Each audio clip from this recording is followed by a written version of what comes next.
Hello everyone, আমি তনুশ্রী। আমি আবারও চলে এসেছি তোমাদের সামনে ছোট্ট একটা নতুন ব্লগ নিয়ে। আমি বেশ কয়েকদিন হলো কিছু কারণবশত পরপর ব্লগ পোস্ট করতে পারিনি, তবু আজ থেকে চেষ্টা করছি পরপর ব্লগ পোস্ট করার। তো যাই হোক, আমি আজ যাচ্ছিলাম একটা কাজে, ইলেকট্রিক অফিসে বিল জমা দিতে। তো যাওয়ার পথে আমার বোনের সাথে দেখা হয়ে গেল, তো আমি ওকে নিয়ে গেলাম বিল জমা দিতে। তারপরে আমার ওই ইলেকট্রিক অফিস থেকে পিছিয়ে বাড়ি যেতে একদমই অল্প রাস্তা, সেখানে আমি বোনের সাথে চলে গেলাম ওদের বাড়িতে।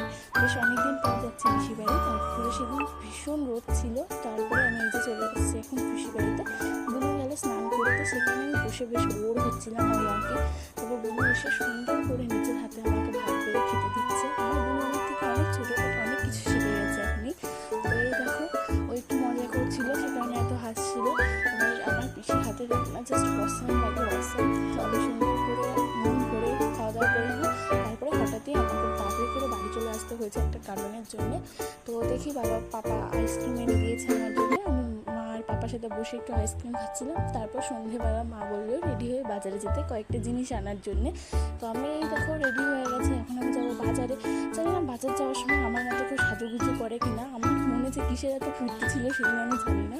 তো আমি গেছিলাম একটু গজা দুধে এইসব নিতে, তো আমি মিষ্টি নিয়ে নিলাম। এবার আমি হচ্ছে একটু গ্রসারি আইটেম নিতে।